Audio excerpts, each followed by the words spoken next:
देखिए आपको दिख रहा है कि त्रैमासिक परीक्षा का ये पेपर है, कक्षा 10वीं का गणित का पेपर है यह।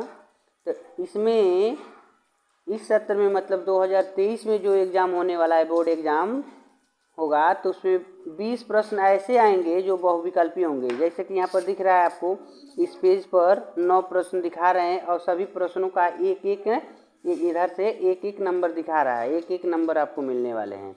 इस प्रकार के 20 प्रश्न हैं। जैसे कि और देखिए इधर इस साइड में भी दिए गए हैं, 10 से शुरू कर रहा है और 19 तक का दिया है विकल्प। यहाँ 19 प्रश्न दिए गए हैं और एक प्रश्न इस साइड दिया हुआ है, ठीक है। 20वां प्रश्न इधर दिया है एक नंबर का, ठीक है। तो इस प्रकार आपको एग्ज़ाम में 20 प्रश्न पूछे जाएंगे जो बहुविकल्पी होंगे। इसके लिए OMR शीट दिया जाएगा, जिसमें इसमें से चारों में से जो प्रश्न सही होगा उसमें आप गोला कर देंगे। तो एग्ज़ाम में आपको 20 नंबर बहुविकल्पी प्रश्न पर दिए जाएंगे। यहाँ पर दिया है 20 + 50, तो 20 नंबर आपको एक एक नंबर का प्रश्न पूछा जाएगा और 50 नंबर जो मिलेंगे जो दीर्घ उत्तरी प्रश्न रहेंगे, जैसे कि यहाँ पर दिखा रहा है। तो इन सब प्रश्नों पर आपको अधिक नंबर मिलेगा, जैसे कि इसमें दे रहा है, देखिए। यानी यहाँ पर दिया है कोई 3 खंड कीजिए, जिसके लिए 4 × 3 का दे रहा है। इस साइड में लिखा है 4 नंबर। यहाँ कह रहा है कि कोई हल कीजिए, इसके लिए 8 नंबर आपको मिलेगा। तो इस प्रकार के और भी प्रश्न दिए जाएंगे, लेकिन आपको जो 20 प्रश्न देगा बहुविकल्पी प्रश्न, उसको अनिवार्य रूप से सॉल्व करना होगा। जैसे इसमें से देखिए कह रहा है कि 15, 18, 24 का लॉस बताइए। तो यहाँ दिया है 90 है कि 120 है कि 240 है कि 360 है। तो इनको आप कैसे सॉल्व करेंगे? अगर आपको दे देता है एलसीएम ज्ञात करने के लिए, तो यहाँ पर जो दिया था 15, 18 और 24, तो इनका लॉसन निकालेंगे। तो लॉसन निकालने का आसान तरीका हम आपको बता देते हैं। जो बड़ी नंबर हो उसका फैक्टर कर लीजिए। तो बड़ी नंबर का फैक्टर हो गया 2 दूनी 4, दूनी 8, त्रिके 24। अब देखिए कि इसमें कोई ऐसी नंबर है क्या जिसका गुणा कर दे तो ये मिल जाए। तो देखो 3 दूनी 6, तो 6 दूनी 12, दूनी 24 हो जा रहा है, यानी 18 नहीं आ रहा है। लेकिन 3 दूनी 6 में अगर हम 3 से गुणा कर दें तो 18 हो जा रहा है। तो 3 से गुणा कर लिए। अब देखना है कि इसके किसी नंबर को गुणा करने पर 15 हो जा रहा है कि नहीं हो जा रहा है। तो देखो 3 का गुणा अगर हम 5 बार पढ़ेंगे तब 15 तो हो जाएगा, लेकिन इसमें 5 नहीं है, तो इसलिए आप इसमें 5 से गुणा कर लीजिए। तो आपका देखो 3 × 5 = 15 भी मिल रहा है। तो यहाँ पर 3 त्रिके 9, दूनी 18 में मिल जा रहा है। 2 दूनी 4, दूनी 8, त्रिके 24 में मिल जा रहा है। 3 नंबर को आपस में गुणा करिए। 2 दूनी 4, दूनी 8, त्रिके 24, 24 × 72, 72 × 5 = 360। तो इसमें जो विकल्प दिया है, इसमें देखिए ये विकल्प नंबर 2 सही हो जाएगा, 360 आपका आंसर हो जाएगा। उसके बाद कह रहा है दूसरा प्रश्न, एक परिमेय संख्या और एक अपरिमेय संख्या को जब हम जोड़ते हैं तो उसका रिजल्ट परिमेय होता है कि अपरिमेय होता है, अपरिमेय संख्या होता है कि एक होता है कि और वो, मतलब परिमेय और अपरिमेय दोनों होता है। तो हम आपको इतना बता दें कि जब हम परिमेय संख्या में अपरिमेय संख्या को जोड़ते हैं, जैसे कि मान लीजिए कि कोई नंबर हमारे पास, सभी प्राकृतिक संख्याएं परिमेय संख्या होती है, पूर्ण संख्या परिमेय संख्या होती है, पूर्णांक अगर है तो भी परिमेय संख्या होती है। तो किसी भी संख्या में अगर 1 अगर परिमेय संख्या है या 1/2 लिख देते हैं तो ये तो परिमेय संख्या बन गई, परिमेय संख्या है। तो इसमें अगर आप कड़ी में नंबर को ऐड कर देते हैं अपरिमेय संख्या, या 2 + कड़ी में 3 ऐड करते हैं, तो जो ये मिलता है तो इनका नाम हो जाता है अपरिमेय संख्या। यानी परिमेय और अपरिमेय आपस में मिलते हैं तो अपरिमेय बना देते हैं। तो इसलिए दूसरे का विकल्प नंबर आपका वो सही हो जा रहा है। तो आप OMR शीट में विकल्प नंबर बी वाले सर्किल को गोला कर देंगे। उसके बाद प्रश्न नंबर 3 में कह रहा है कि इनमें से बताइए कि कौन संख्या है जो अपरिमेय है। तब देखो 25 का वर्गमूल मिल जाएगा 5, इसलिए अपरिमेय नहीं है, ये परिमेय है। लेकिन हमने यहाँ दिया है 5 - कड़ी में 3। अगर हम परिमेय संख्या में अगर अपरिमेय संख्या को ऐड किया तो यह अपरिमेय बना, लेकिन माइनस भी तो कर सकते हैं। तो अगर परिमेय में अपरिमेय को माइनस करते हैं तो अपरिमेय रिजल्ट देता है। तो उसी प्रकार 5 में यानी ये परिमेय है और एक काड़ी में 3 जो है अपरिमेय है, तो इसको इसमें घटाएं तो जो कुछ भी बचेगा वो अपरिमेय बचेगा, इसलिए इसको अपरिमेय कहना है। यहाँ पर देखिए चौथे प्रश्न में कह रहा है x + 3y = 6, x + 3y = 6 हो तो x और y का मान बताओ। तो एक ही आपको समीकरण दिया, लेकिन दो चरों का मान पूछ रहा है, दो इंडिविजुअल नंबर को पूछ रहा है। तो देखो इनका मान हम निकालते हैं। तो यहाँ पर आपको दिख रहा है 0 और 6, तो जो आपका x + 3y = 6 है, तो जो पहला विकल्प है इसमें दिया गया 0 6, तो x के स्थान पर 6 0 रखो और 3 × y के मान 6 दिया है तो y की जगह पर 6 रखो और बराबर 6। तो देखो दोनों अगर पक्ष बराबर आ जाएंगे तो कहना कि यह सही है, नहीं तो गलत है। तो जब इसका गुणा करेंगे तो ये 18 हो गया, इधर 6 हो गया, ये बराबर नहीं है, तो आप कहेंगे कि ये गलत है, ये नहीं होगा।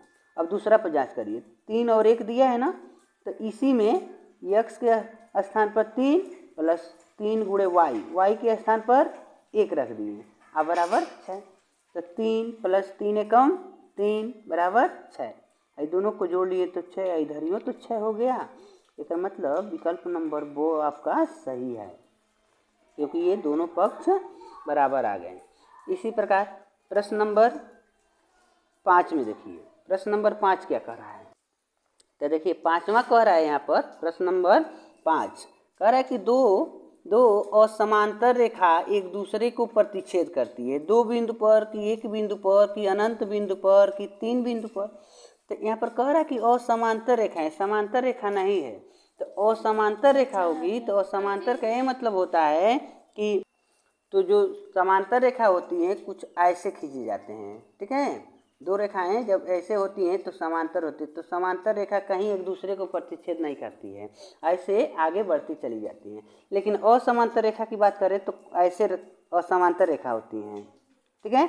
तो ये दोनों असमांतर रेखा एक दूसरे को ऊपर काट दिए, यानी एक बिंदु पर काटे ना, तो इसलिए तो यहाँ पर प्रश्न कह रहा था कि असमांतर रेखाएं एक दूसरे को प्रतिच्छेद करती हैं, तो कितने बिंदुओं पर, तो एक बिंदु पर प्रतिच्छेद करती हैं। तो आपका विकल्प नंबर ए सही हो जाएगा। जब आपसे प्रश्न पूछ दे कि असमांतर रेखाएं कितने बिंदुओं पर प्रतिच्छेद करती हैं, तो एक बिंदु पर प्रतिच्छेद करती हैं। अब प्रश्न नंबर 6 में कह रहे हैं द्विघात समीकरण। तो जो द्विघात समीकरण दिया गया है x² - 225 = 0 में x का मान क्या है। तो x का मान पूछा है +-15 है कि +15 है कि -15 है कि इनमें से कोई नहीं। तो पहले हम इसको हल करेंगे। x² - 225 = 0। तो x², इसको इधर पक्षांतर कर दोगे तो कितना हो जाएगा, +225 हो गया। अब आपको ये देखना है कि इधर अगर वर्ग है, इधर का हम पावर हटा दे, केवल x का मान चाहिए, तो पावर हटेगा तो कड़ी में हो जाएंगे 225, कड़ी में हो गए। अब हमको ये समझना है कि यह किसका वर्ग है, इसका वर्गमूल हमको ढूंढना है। तो अगर आपको याद है तो तुरंत लिख लेंगे 15 × 15। तो पेयर बन गया, तो इसमें से एक नंबर को बाहर निकाल लेंगे। लेकिन जब हम किसी का वर्गमूल निकालते हैं और वो संख्या मतलब ये नहीं कहिए कि प्राकृतिक है कि नहीं है, तो वर्गमूल प्लस माइनस में होता है, ठीक है।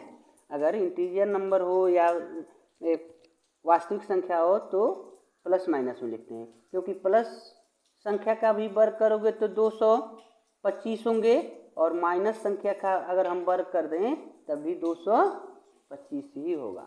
तो इसलिए आपका इसमें जो विकल्प नंबर दिया है और 6वें में देखिए यहाँ पर प्लस माइनस दिया है ना, इसलिए सही हो जाएगा।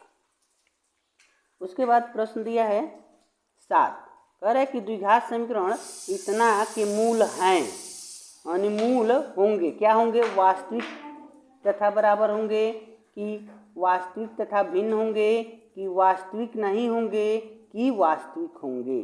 तो हम इनको हल करेंगे। मूल की जो प्रकृति होती है, जो मूल के लिए हम लोग प्रयोग करते हैं, उनका यूज करेंगे मूल ज्ञात करने के लिए। तो जो हमारा प्रश्न है दिया है 3x square plus 5x plus 3 बराबर 0। तो इनको हमको पता करना है कि इनके मूल वास्तविक हैं कि वास्तविक नहीं हैं। तो इनके लिए विविक्तर का यूज आपको बताया गया था कि a के मान नोट करना चाहिए। a के मान 3 है, b के मान 5 है और c के मान भी 3 है। ठीक है, तो विविक्तर निकालते हैं। अगर b इज ग्रेटर देन 0 तो कहते हैं मूल वास्तविक होगा और अलग अलग होंगे। अगर d की वैल्यू लेस देन 0 तो कहते हैं मूल वास्तविक नहीं होगा, काल्पनिक होंगे। अगर d इक्वल टू 0 तो मूल बराबर होते हैं। तो d है क्या? तो d बराबर होता है b स्क्वायर माइनस 4ac। ठीक है, माइनस 4ac। तो चलो b की जगह पर हमने रख दिया 5 का स्क्वायर माइनस 4 इंटू a का मान है 3 और c का मान है 3। तो इनका वर्ग करेंगे तो 25 माइनस 4 3 12 दुआई 4 3 12 12 3 36 यहाँ पर हो गया। ठीक है, अब देखो ये जो 36 हो गए तो इसमें हम घटा दिए, तो घटाने के बाद हमको क्या बच रहा है? तो यहाँ पर बच गया -9। ठीक है, जब निगेटिव मिल गया, हमने कहा जब कम बचता है तो कहते हैं कि मूल वास्तविक नहीं है। अब देखा जाए इसमें मूल वास्तविक हैं कि यानी क्या दिया है? मूल वास्तविक नहीं है। तो विकल्प नंबर आपका ये सही हो जाएगा। 100 मूल वास्तविक नहीं होंगे। ठीक है, अब देखिए प्रश्न नंबर 8 में कह रहा है कि सभी वर्ग होते हैं। तो प्रश्न में यहाँ 4 विकल्प दिए गए हैं। समरूप होते हैं कि सर्वांगसम होते हैं कि वो दोनों दिया है ना, मतलब समरूप और सर्वांगसम दोनों होते हैं कि इनमें से कोई नहीं। तो इतना जान लीजिए, जब लेसन नंबर हमने 6 पढ़ा था यानी 6वें प्रश्न में बताया गया था कि वर्ग छोटा हो या वर्ग बड़ा हो, दोनों वर्ग समरूप होते हैं, उनका रूप एक जैसा होता है। तो इसलिए आप कहेंगे कि सभी जो वर्ग होते हैं समरूप होते हैं। ठीक है, प्रश्न नंबर 9 में कह रहा है कि सभी समरूप त्रिभुज होते हैं। तो यहाँ पर मिस्टेक कर दिया है, सभी समरूप त्रिभुज नहीं होते हैं, ऐसे होना चाहिए था।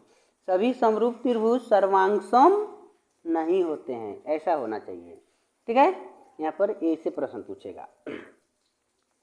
उसके बाद देखिए इधर कह रहा है कि प्रश्न नंबर 10 कि ABC और AEF दो समरूप त्रिभुज हैं। तो इस प्रकार है कि एक कोण 45 है, एक कोण 56 है, तो C का मान कितना होगा?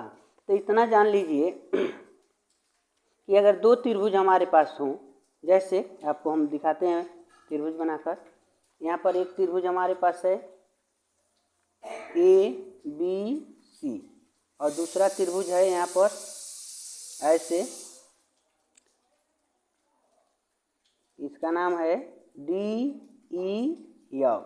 ठीक है, तो इसमें दिया है A का मान 45, A का मान 45 और E का मान 56। यहाँ पर E का मान 56 दे दिया। ठीक है, तो कह रहा है C का मान बताओ। तो ये बताओ दोनों समरूप है, तो अगर ये 45 है तो इनका ये 45 हो जाएगा और इनका 56 है, समरूप है तो संगत कोण बराबर होते हैं, तो यह इनका हो जाएगा। तो यही ना बच गए। तो हमको पता है कि त्रिभुज के तीनों कोणों का योग 180 होता है। तो कोण A, कोण B, कोण C अगर तीनों को जोड़ते हैं तो 180 हो जाएगा। तो देखो A का मान 45, B के मान 56 और C का मान पता नहीं है, तो C का मान हम निकालेंगे। तो यहाँ बराबर 180 है, दोनों को जोड़ लो। तो 5 और 6 5 11, 5 4 9 1 10, 110 प्लस C बराबर 180। यहाँ देखो, तो 6 5 11 को 1 और 5 4 9 10, तो यहाँ 10 हो गया ना, तो 10 लिख दिया, एक यानी 101 होगा। ठीक है, 101 प्लस C बराबर इतना। तो कोण C बराबर 180 माइनस 101, तो जब घटा दिया जाएगा तो 79 बचेगा। ठीक है, यानी कोण C जो है 79 इतना हो गया। ये विकल्प आपका सही हो जाएगा। इसी प्रकार 11 नंबर पर कह रहा है एक त्रिभुज में एक कोण का अंतः समद्विभाजक सम्मुख भुजा को समद्विभाजित करता है तो त्रिभुज की प्रकृति होती है। कह रहे कि एक समकोण यानी एक त्रिभुज में अंतः कोण, मान लो हमारे पास ऐसे एक त्रिभुज है, ठीक है, यह त्रिभुज हो गया, तो इसका कोई एक कोण अंतः समद्विभाजक यानी दो बराबर भागों में बांटा जाता है। तो जब दो बराबर भागों में बांटते हैं तो आकर इस सामने वाली भुजा को काट रहा है, कहीं ना कहीं काट रहा है। तो कह रहा है कि इस अंतः समद्विभाजक जो होता है सम्मुख भुजा को समद्विभाजित करता है। अब इस कोण को भी बराबर किया और इस भुजा को भी बराबर कर दिया, दो बराबर भुजाओं में विभाजित कर दिया, तो त्रिभुज की प्रकृति क्या होगी? समकोण होगी कि समबाहु होगी कि विषमबाहु होगी कि समद्विबाहु होगी? तो देखो जो ये त्रिभुज था तो इसके कोण को बराबर भागों में हमने बांटा, तो सामने वाली भुजा को बराबर भागों में बांट दी, ठीक है। तो ऐसा कब हुआ होगा? जब इस समद्विबाहु त्रिभुज रहे होंगे तभी इनका अर्धक करने पर सामने वाली भुजा को बराबर भागों में बांटती है। तो इसमें का ये आपका विकल्प सही हो जाएगा, समद्विबाहु, यानी इसको आप सर्किल कर देंगे अगर एग्जाम में ऐसे प्रश्न देता है तो। उसके बाद अब देखिए कह रहा है कि बिंदु P के निर्देशांक कितना है, तो मूल बिंदु से P की दूरी बताइए। तो ये लेसन नंबर 7 का क्वेश्चन है। तो देखो यहाँ पर एक मान लो मूल बिंदु O का निर्देशांक होता है 0 0, ठीक है। उसके बाद दूसरा एक बिंदु दिया है आपका 3 और 4। तो मान लो ये O है ये P है, दोनों के बीच में कितना दूरी है? तो इनके लिए फार्मूला होता है OP के बीच की दूरी √ y2 - y1 के होल वर्ग प्लस x2 - x1 के होल वर्ग। ये आगे भी हो सकता है या पीछे भी हो सकता है, ठीक है। अब देखो यह x1 है, ये y1 है, ये x2 है, y2 है काढ़ी में। तो y2 का मान पहले लिखते हैं, 4 - 0 का वर्ग अब प्लस इसका मान देखो x2 का मान है 3, तो 3 - 0 का वर्ग काढ़ी में। इनका मान लो घटा देते हैं तो 4 ही बचेगा, तो 4 के वर्ग 16, इनको इसमें घटा देते हैं तो 3 का वर्ग 9, तो काढ़ी में क्या मिल गया? काढ़ी में 7, ठीक है। तो इसमें देखो इसमें विकल्प में 7 दिया है केवल, न कि काढ़ी में, यानी इसको काढ़ी में रहना चाहिए था। ये आपका विकल्प सही हो जाएगा, काढ़ी में 7, दोनों बिंदुओं के बीच की दूरी आपको मिल जाएगी। उसके बाद यह दे रहा है 13, कह रहा है कि बिंदु -3 और 4 x अक्ष से कितना दूरी पर है।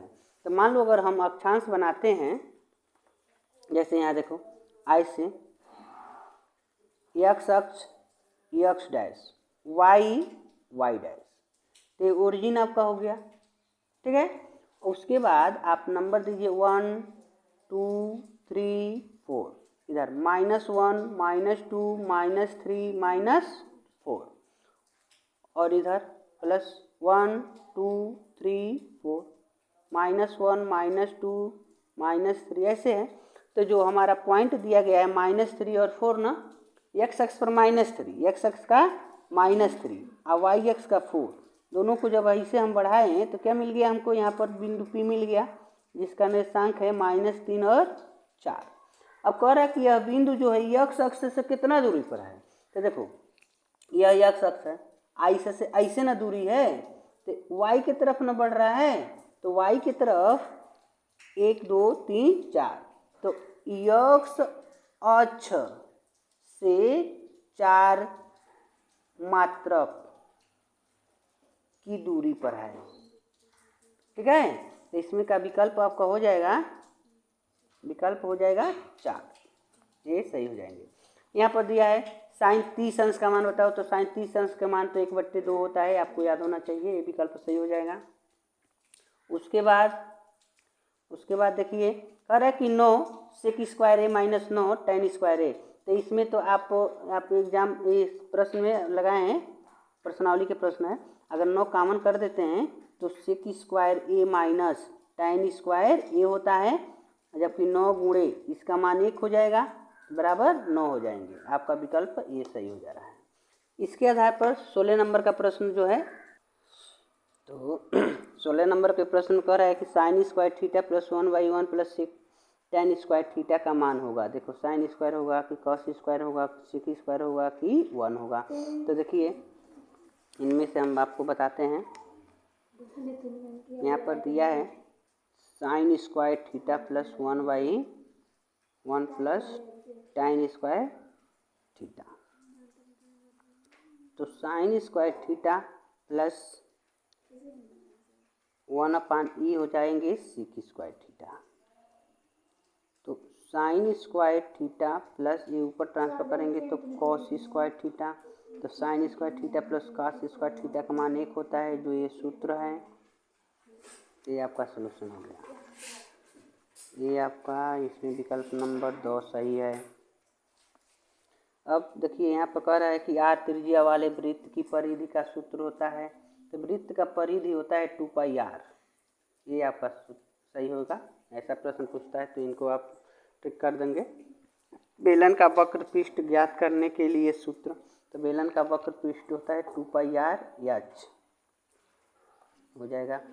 किसी बारंबारता बंटन में किसी वर्ग की संचयी बारंबारता उस वर्ग से पहले वाले सभी वर्गों की बारंबारता का होती है, तो योग होती है। सभी को जोड़ते जाते हैं तो हमको संचयी बारंबारता प्राप्त होता है। उसके बाद 20 नंबर कह रहा है कि वर्ग अंतराल 15-20 का वर्ग चिन्ह होगा। तो अगर ऐसे प्रश्न पूछता है तो दोनों को जोड़ लेना चाहिए। तो 20 और 15 35 और इसका आधा कर दो तो हो जाएगा 17.5। तो यहाँ पर ये विकल्प आपका सही हो जाएगा। इस प्रकार 20 प्रश्न आपसे पूछे जाएंगे जो 1-1 नंबर का होगा। अगर गलत करते हैं तो 1 नंबर कट जाएगा, सही करते हैं तो 1 नंबर आपको मिल जाएगा। तो हम चाहते हैं कि आप ऐसे सभी प्रश्नों को सॉल्व जरूर करिएगा। हमारी शुभकामनाएं आपके साथ हैं। अगर ये वीडियो आपको अच्छा लगा तो लाइक ज़रूर कीजिएगा, और कोई प्रश्न पूछना होगा तो कमेंट बॉक्स में ज़रूर बताइएगा। धन्यवाद।